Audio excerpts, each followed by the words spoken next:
Number 2 water, number 3 light. ठीक है, on the basis of this what I have discussed on that day कि on the basis of temperature we have two types of animals, one is stenothermal animals and other is eurythermal animals. What are stenothermal animals? Yes, those animals which are adapted for narrow range of temperature, they are known as the stenothermals, and those which are adapted for wide range of temperature, they are known as eurythermal. ठीक है बेटे, similarly the water conditions, ठीक है, animals they adjust themselves according to the conditions of water that is available to them. For example, some of the animals they are adapted for saline conditions and some of the animals they are adapted for fresh water conditions. So what he said कि if the animal is living in an aquatic habitat, this doesn't mean that the animal has not to face the water related problems. तो उसमें उसने आपको ये बताया है कि there are certain animals which are adapted for saline type of water, ठीक? And when these animals they are transferred to fresh water habitats, then what happen? So these animals cannot adapt themselves, and this is only because of the osmotic variations they face. Okay, बेटे? So what he said कि different water habitats have different kind of conditions. For example, some of the water habitats they are hypersaline in nature.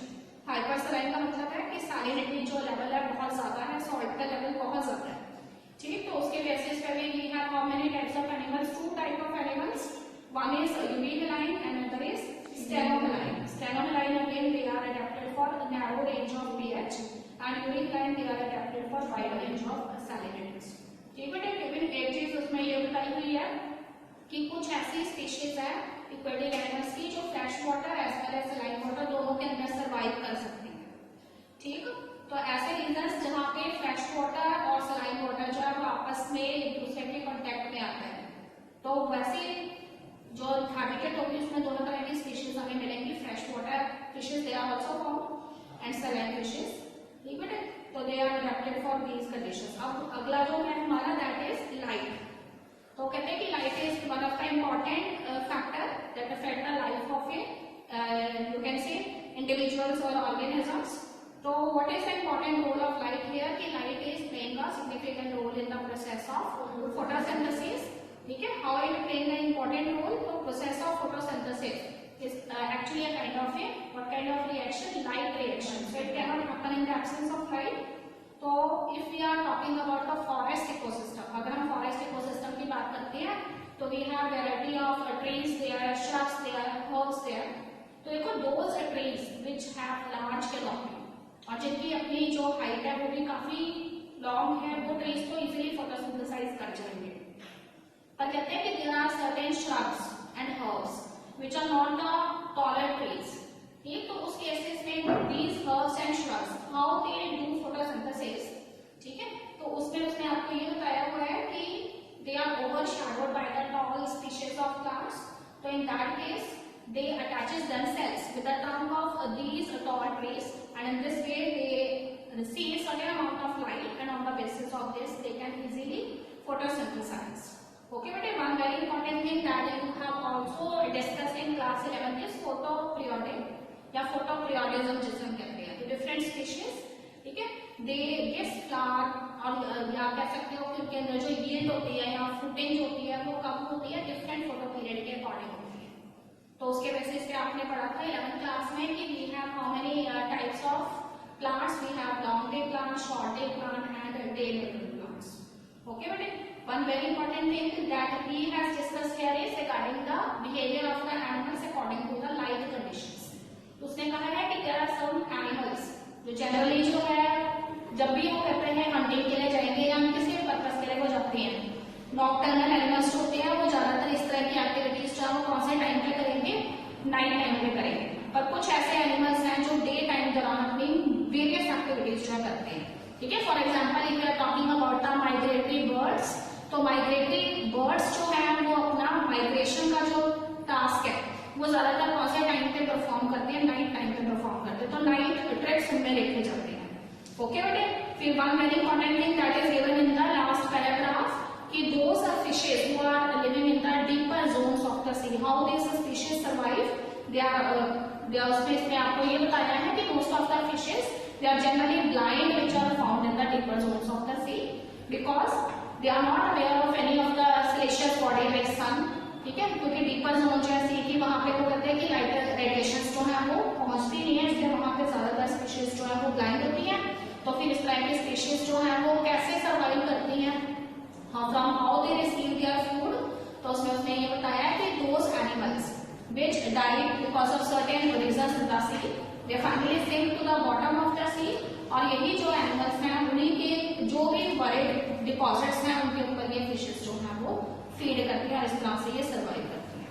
Okay बेटे, इसके अलावा एक चीज और बताइए कि from the visible spectrum photosynthesis के लिए specific range of light absorb होती है, पर यहाँ पे वो कहते हैं कि अदर जो कलर्स हैं चाहे वो रेड लाइट है, ग्रीन है, ब्राउन है, उसके अकॉर्डिंग भी सर्टेन ऐसे लिविंग ऑर्गेनिजम्स हैं जैसे एल्गी की अलग अलग स्पीशीज हैं, ठीक है। आपने पढ़ा है कि ब्राउन एल्गी जो है वो किस तरह के पिगमेंट्स जो है उनकी हेल्प से क्या करती है, फोटोसिंथेसिस करती है। कौन सा पिगमेंट था ब्राउन एल्गी के केस में?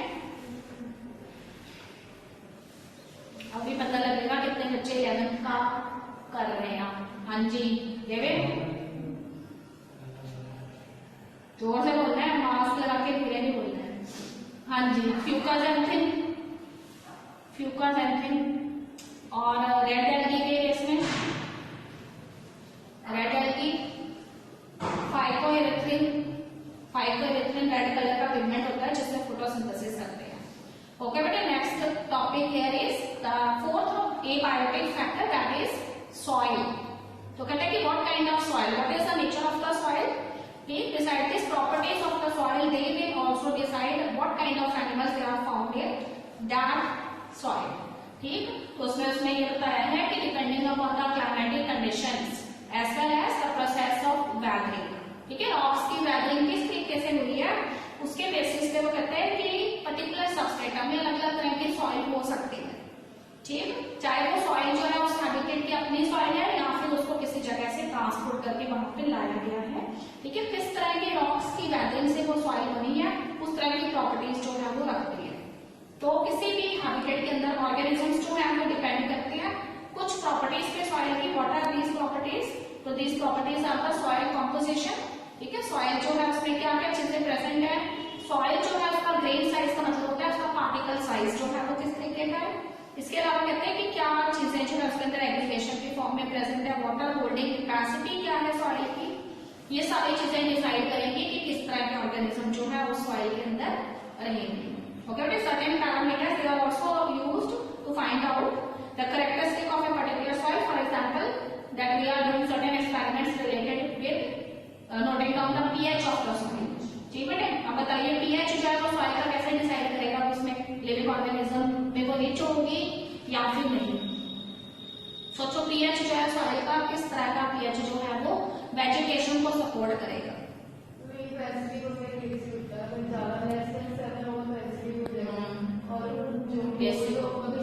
एक चीज है, जब भी हम बात करेंगे ना, जब भी हम ये कहते हैं कि बिलो जो है 7 हमारे पास पीएच होता है, इसका मतलब that particular soil contains more amount of humus.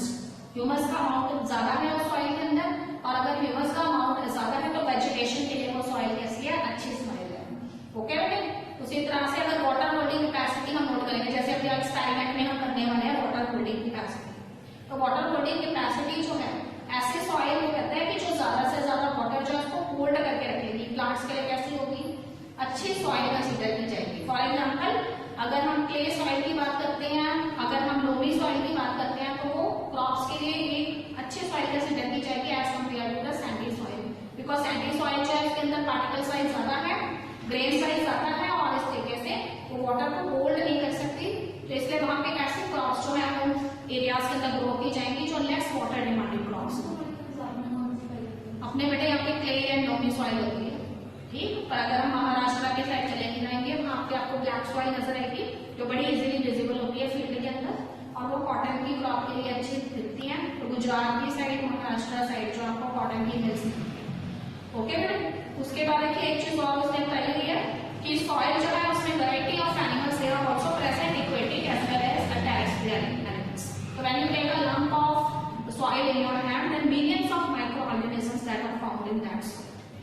Okay बेटे, इसके अलावा देखिए एक और चीज बताइए, वो कहते हैं कि सॉइल के डिपॉजिट्स जो है, अब देखो उस पर कुछ ना कुछ sediment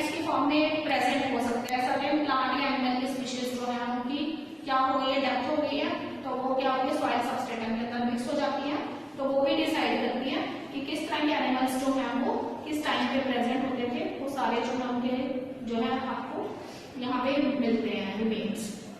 okay, now I am on page number 223, responses to abiotic factors. तो उसमें उसने आपको ये बताया है कि different organisms they show different kind of responses to abiotic factors. ठीक है, तो one very important thing that he has discussed that the abiotic conditions of an habitat is not always static in nature. कभी भी हम ये नहीं कह सकते कि किसी भी ऑर्गेनिज्म का जो हैबिटेट है उसमें एक जैसी कंडीशंस होंगी। हमेशा हैबिटेट जो होता है वो कैसा नेचर रखता है, डायनामिक नेचर रखता है, और उसमें हमेशा एबायोटिक फैक्टर्स जो है उनकी कंडीशंस चेंज होती रहती है। तो एबायोटिक फैक्टर्स जो है वो बायोटिक फैक्टर्स पे इफेक्ट डालते हैं। इसका मतलब जो लिविंग ऑर्गेनिजम्स हैं उनको एबायोटिक फैक्टर्स के अकॉर्डिंग क्या होना पड़ता है, एडजस्ट होना पड़ता है। ठीक है, तो sometimes what he said that certain adverse conditions when they appear in the habitat of an organism, तो organism adopt different mechanism to cope with such conditions. ठीक, for example very simple example he is given. तो उसमें उसने ये बताया है कि हमारी बॉडी जो है उसका जो इंटरनल टेम्परेचर है कितना है, 37 डिग्री सेल्सियस है। ओके बेटे, all the metabolic reactions they can successfully occur at this temperature vary smoothly. और अगर वो कहता है कि हमारा बॉडी का टेम्परेचर 37 डिग्री सेल्सियस से नीचे जाने लगे या फिर उससे रेज हो जाए बाहर का प्रिवेलिंग टेम्परेचर, तो उस केस में हमारे लिए वो कैसी कंडीशन हो सकती है, प्रॉब्लमेटिक कंडीशन हो सकती है। तो उसमें उसने आपको ये बताया है कि he has introduced one term known as homeostasis. What is homeostasis? It is the capacity of an organism to adjust itself according to the prevailing conditions. मतलब उसने ये करना है, कुछ ऐसा करना है जिससे बॉडी का टेम्परेचर जो है वो 37 डिग्री सेल्सियस ही रहे, पर बाहर का जो भी प्रिवेलिंग कंडीशंस है ना उसके अकॉर्डिंग वो अपने आप को क्या कर ले, अडैप्ट भी करना है। तो यहाँ पे देखिए कॉमन सेंस में एग्जांपल दिया है। वो कहते हैं कि suppose there is a person and he can work efficiently at what temperature, 25 degree Celsius temperature. So sometimes when there is a winter season, so that condition is not considered as an appropriate condition for his working. So what he do, अगर winter में उसको ठंड लग रही है 25 degree Celsius temperature पे वो अच्छे से काम कर सकता है, तो उस केस में वो कहता है कि वो जिस रूम में बैठ के काम कर रहा है वहाँ क्या कर लेगा, एक हीटर लगा लेगा और उसके बॉडी का जो टेम्परेचर जो है प्रिवेलिंग टेम्परेचर उससे लो है तो उसको फिर से क्या कर लेगा, मेंटेन कर देगा। ठीक बेटे, उसी तरीके से अगर वो कहता है कि समर सीजन है तो उसने अपने बॉडी का होमियोस्टेसिस कैसे मेंटेन करना है, तो उस केस में वो क्या करता है, उस रूम के अंदर एक एयर कंडीशनर लगा लेता है और उसकी वजह से अपना बॉडी का जो टेम्परेचर इंक्रीज हो रहा है उसको मेंटेन कर देता है। तो आप देखिए मैं पेज नंबर 224 पर हूँ and there are different type of mechanisms by which the organisms they cope successfully with the conditions that are present in their habitat. तो first type of organisms they are known as the regulators. Okay bete, so here he has explained you about the regulate and the regulators. So what are these regulators actually? So they are certain organisms that are able to maintain their homeostasis by physiological means. ठीक बेटे, तो कुछ ऐसे organisms हैं जो ability रखते हैं कि वो जैसे भी prevailing conditions है टेम्परेचर की उसके अकॉर्डिंग अपने आप को क्या कर सकते हैं, रेगुलेट कर सकते हैं। ठीक बेटे, तो उसमें वो कहते हैं कि उससे क्या होता है, उनका बॉडी टेम्परेचर जो है वो भी कांस्टेंट बना रहता है, ऑस्मोटिक कंसंट्रेशन जो है उसमें भी कोई वेरिएशंस नहीं आती, कांस्टेंट जो है वो बने रहते हैं। तो उसमें एग्जांपल उसने आपको दिया है बर्ड्स का और मैमल्स का।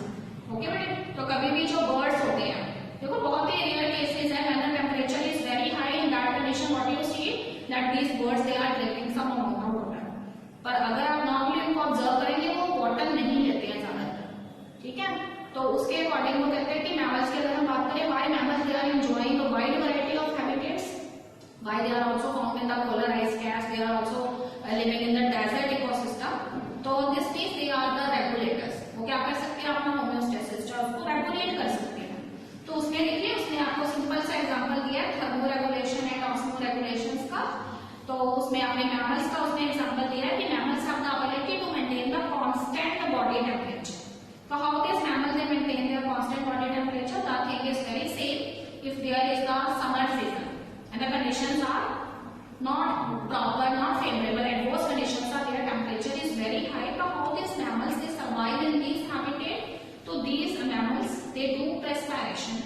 Okay बेटे, and this perspiration अगर उन्हें ज्यादा से ज्यादा स्वेटिंग होगी, perspiration होगा तो उससे उनको क्या मिलेगा, कूलिंग इफेक्ट मिलेगा और उस कूलिंग इफेक्ट से उनका बॉडी का जो टेम्परेचर है जो प्रिवेलिंग टेम्परेचर के अकॉर्डिंग क्या कर गया था, वेरी कर गया था, वो फिर से किसके आ जाएगा 37 डिग्री सेल्सियस टेम्परेचर पे आ जाएगा। ऑलराइट स्टूडेंट, सेकंड केस में हम कहते हैं कि अगर हमारे पास कौन सी कंडीशन है, विंटर कंडीशन है, तो what is mammals do, these mammals they do the exercise known as shivering. ठीक है, तो शिवरिंग के दौरान वो क्या करते हैं, इस तरह से अपने हैंड्स रब करने लग जाएंगे, तो उससे क्या होगा, हीट जनरेट होगी और हीट जनरेट होने से उनकी बॉडी को वार्म मिलेगा और फिर से उनका जो नॉर्मल टेम्परेचर है वो कैसा हो जाएगा, मेंटेन हो जाएगा। तो यानी उनका जो नॉर्मल टेम्परेचर है which is a favourable temperature that is 37 degree Celsius, it can maintain in winter as well as in summer.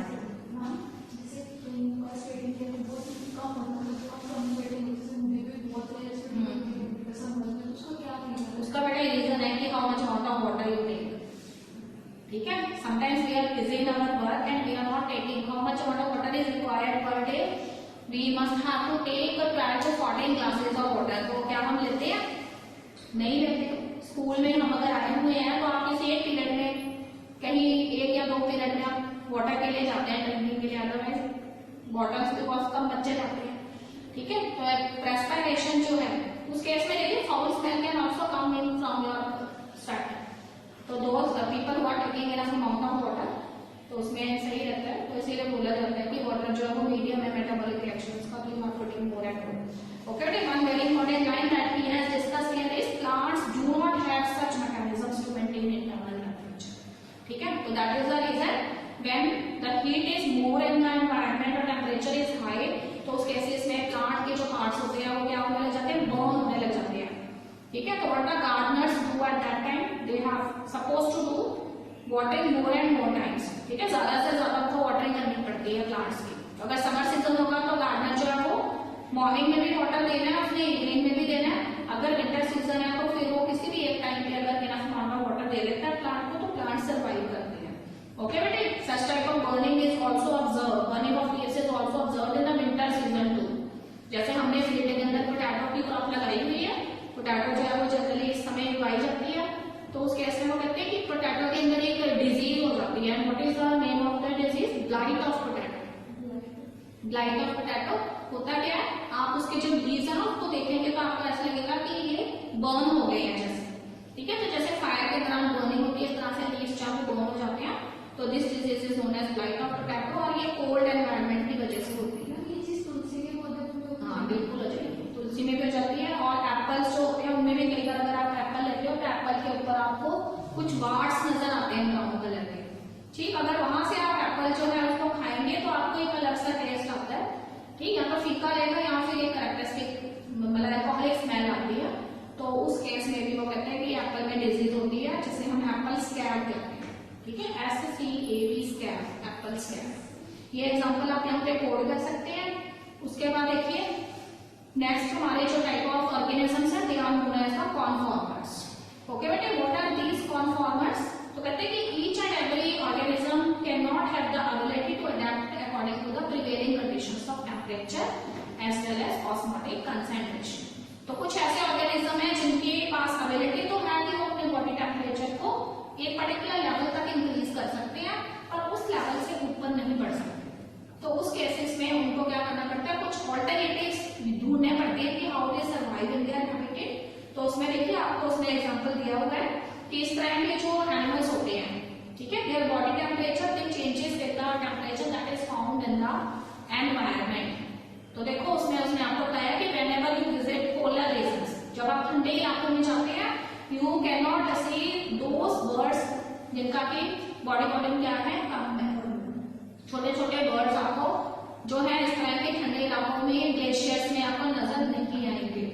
ठीक है, कारण क्या है, तो उसमें देखो उसने आपको बताया हुआ है कि थर्मो रेगुलेशन जो है वो एक एनर्जेटिकली एक्सपेंसिव मेथड हो सकता है इस तरह के ऑर्गेनिजम्स के लिए। फॉर एग्जाम्पल श्रिम्स है, हमिंग बर्ड्स है, हमिंग बर्ड्स बहुत छोटे होते हैं, थम के साइज के होते हैं। ठीक है, तो हीट लॉस जो है उनकी बॉडी में से ज्यादा होता है। हीट गेन और हीट लॉस का किससे डायरेक्ट रिलेशन है, तो it is actually related with the surface area, more the surface area. ठीक है, जितना ज्यादा सरफेस एरिया होगा उतनी फास्ट रिएक्शन होगी, हीट लॉस होगा बॉडी में से। और ये एनिमल्स जो है उनका बॉडी वॉल्यूम जो है वो उसको अगर देखा जाए तो सरफेस एरिया उनका ज्यादा है related to their body volume, तो उस केस में हीट लॉस ज्यादा होता है। इसलिए they can not survive in cold climatic conditions. ठीक है, तो यहाँ पे बर्ड्स वाला एग्जांपल हम कोड करके यहाँ पे लिखेंगे। आपको कहते हैं कि how these animals they cope with the prevailing conditions if they are not able to adjust their body temperature with the conditions that are found in their habitat, तो how these animals they actually survive. Okay बेटे, तो they care adapted to type of conditions. यहाँ पे दो तरह की conditions को adopt करते हैं in order to overcome the stressful conditions that are found in their habitat. Number one is migrate. ठीक है, migrate as the name itself indicate, when there are adverse conditions or stressful conditions they are found in their habitat, so these animals they have decided to leave their habitat for a particular time duration. ठीक है, migration का मतलब ये नहीं होता कि permanently migrate कर रहे हैं। माइग्रेशन वर्ड का एक्सेल मीनिंग है कि उन्होंने अपनी स्ट्रेसफुल कंडीशंस को ध्यान में रख के उस पर्टिकुलर हैबिटेट को कुछ टाइम के लिए छोड़ दिया है। तो उसमें देखो उसने आपको सिंपल सा एग्जांपल दिया है कि जैसे for example some of the persons who are living in the urban areas, ठीक है, तो उसमें जैसे उसने बताया कि अब दिल्ली जो है उसके अंदर समर सीजन के अंदर बहुत ज्यादा जो है वहाँ पे गर्मी पड़ रही है, तो लोग क्या डिसाइड करेंगे कि we should visit some hill station in order to get relief. तो similarly the birds they are also doing the same thing. तो उसमें आपको उसने एग्जांपल बताया है यहाँ पर, ठीक है, माइग्रेटरी बर्ड्स का अभी भी आपने न्यूज़पेपर देखे होंगे, तो थाउजेंड्स ऑफ माइग्रेटरी बर्ड्स जो है इस साल भी भरतपुर नेशनल पार्क जो है राजस्थान का वहां पे पहुंचे हैं। तो उसमें देखिए माइग्रेटरी बर्ड्स जो है कहाँ से आते हैं, तो they are actually coming from Siberia. ठीक है, तो साइबेरियन क्रेन्स के बारे में आपने सुना हुआ है, तो वहां से वो कहते हैं कि ये नेशनल पार्क जो है देखो भरतपुर के अंदर कोलोराडो नेशनल पार्क, ऐसे नेम लिखना है एग्जाम के अंदर भी हमने इसका। ओके बेटे, इसमें थाउजेंड्स ऑफ बर्ड्स जो है वो हर साल साइबेरिया से पहुंचते हैं, बिकॉज यू नो दैट कि these birds they are not have to live in excessive hot condition, मतलब कोल्ड कंडीशंस में नहीं वो रह सकते।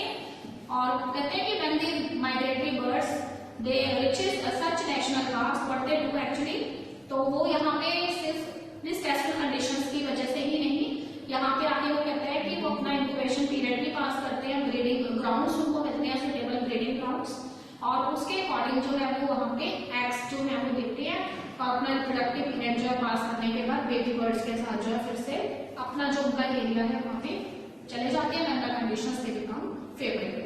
ठीक है, उसके बाद को सस्पेंड नेम से पता लग रहा है, suspend means to reduce the metabolic activities that are happening in the body of the organism. तो there are some of the organism जो कैसे हैं, थोड़े जिद्दी हैं, ठीक है, नहीं छोड़ना चाहते अपने हैबिटेट को, तो कहते हैं कि अपने हैबिटेट में ही बने रहेंगे पर कुछ ऐसा नेसेसरी एडजस्टमेंट करेंगे जिससे कि वो उस हैबिटेट में भी सर्वाइव कर सके। ओके बेटे, तो उसमें उसने देखिए बताया जैसे बैक्टीरिया के अंदर, फंगस के अंदर या फिर जो छोटे मोटे प्लांट्स हैं उनके अंदर क्या होता है, when the conditions they are not favourable, तो in that situation the spores which are actually their reproductive units, ठीक है, तो ये क्या करते हैं अपने स्पोर्स के आसपास एक थिक वॉल बना देते हैं, और इस थिक वॉल की वजह से क्या होता है कि जो स्पोर्स होते हैं वो लाइव कंडीशन में रहते हैं और बाहर की जो एडवर्स कंडीशंस है उनका उसके ऊपर इफेक्ट नहीं पड़ता। तो दिस पीरियड जिसमें कि ये अपनी मेटाबॉलिक एक्टिविटीज को या फिर अपने स्पोर्स को एक सस्पेंडेड स्टेज में ले जाते हैं, इसको हम उनका पैरिनेशन पीरियड कहते हैं। ओके बेटे, पैरिनेशन दैट इज PERRENATION, पैरिनेशन। ओके, तो उसमें देखिए हायर प्लांट्स में भी उसने बताया कि सीड्स जो है PERRENATION, पैरिनेशन पीरियड। ठीक है, उसी तरह से प्लांट्स के अंदर सीड डॉर्मेंसी आपको नजर आती है, सीड डॉर्मेंसी के दौरान एक हार्मोन प्लांट के अंदर प्रोड्यूस हो जाता है, कौन सा है, पिटाई हो जानी है, एक हार्मोन जिसको स्ट्रेस हार्मोन के नेम से जानते हैं, प्लांट हार्मोन है, एब्सिसिक एसिड है, ADA abscisic acid, seed dormancy को सपोर्ट करते हैं ना। देखो सीड डॉर्मेंसी में क्या होना है कि सीड जो है वो तब तक जो है जर्मिनेट नहीं करेंगे जब तक सुटेबल अमाउंट ऑफ ऑक्सीजन और मॉइस्चर नहीं मिलता है। ठीक है, अब हम लास्ट पैराग्राफ में है, उसमें आपको बताया है कि there are some of the animals who migrate from their habitat in order to avoid the stress condition that is escaping for a certain time period। अगर अब हम इसमें एक एग्जांपल दें तो उसमें देखो हाइबरनेशन एस्टिवेशन का अपने एग्जांपल दिया है कि हाइबरनेशन में होता क्या है, तो हाइबरनेशन जो है उसमें और एस्टिवेशन में क्या फर्क है, हाइबरनेशन को विंटर स्लीप के नेम से जानते हैं, एस्टिवेशन को समर स्लीप के नेम से जानते हैं। ठीक बेटे। तो हाइबरनेशन पीरियड पे कौन जाएंगे बताओ ग्लेशियर्स में? पोलर बियर जाएंगे। पोलर बियर ने क्या करना है, when the conditions are favorable उसने खूब सारा खा लेना है, और उसके बाद जब ग्लेशियर्स के अंदर स्नोफॉल होगी है तो उस केस में पोलर बियर जो है, ठीक है, इजीली सर्वाइव कर जाते हैं अपने थिक फर की वजह से, और मेटाबॉलिक एक्टिविटीज को रिड्यूस कर देते हैं, हाइबरनेशन पीरियड में चले जाते हैं। ओके बेटे। एस्टिवेशन में कौन जाएंगे बताइए?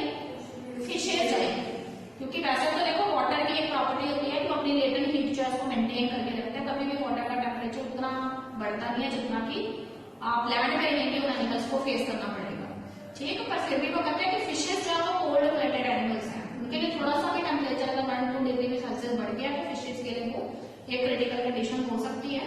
तो अपने समर रिलेटेड प्रॉब्लम से कॉप करने के लिए, डेस्टिनेशन से बचने के लिए वो क्या करती है, एस्टिवेशन में चली जाती है, ठीक है। तो मेटाबॉलिक एक्टिविटीज उन्होंने रिड्यूस कर देनी है, एक्सक्रीट आउट कुछ नहीं करना, और तुम्हें ऐसा लगेगा कि वो सर्वाइव नहीं कर रही, पर वो सर्वाइव कर रही होती है।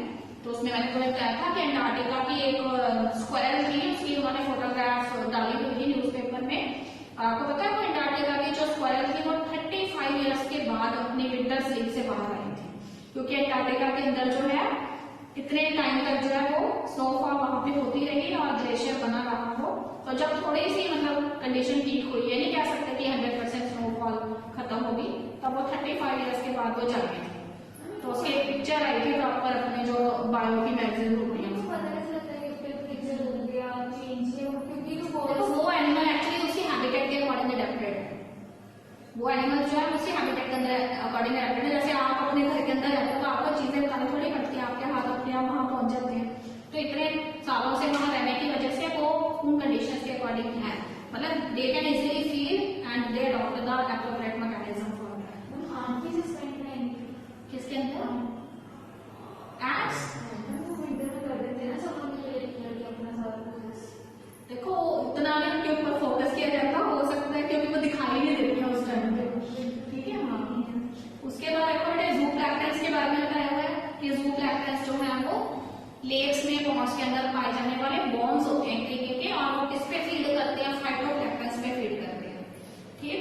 तो उस केस में जू प्लैंक्टन्स जो है जब अनफेवरेबल कंडीशंस होती हैं, they do not gate plenty of food at that time also, तो वो अपने सस्पेंडेड मेटाबॉलिक स्टेज में चले जाते हैं, ठीक है। डायपॉज का स्टेज ऑफ सस्पेंडेड डेवलपमेंट, जिसमें कि जू प्लैंक्टन्स जो है किसी तरह की कोई एक्टिविटी शो नहीं करते, ओके। तो ये सारे एग्जांपल जब भी तुम्हें पूछा जाता है तुमने साथ में लिखने हैं, ऑलराइट। अब वो कहते हैं कि व्हाट इज अडैप्टेशन, अडैप्टेशन क्या है? तो ऐसा I have already discuss that dynamic conditions they are always present in the habitat of an organism. तो whenever the conditions they are actually change all of a sudden, what this organisms do, ऐसे तो नहीं होता ना कि सारे organisms जो कि ऑन द स्पॉट डेथ हो गई है, तो उस केस में कहते हैं कि ऑर्गेनिजम्स जो है because they are living in that habitat for many years, ठीक है, फ्रॉम देयर एवोल्यूशन।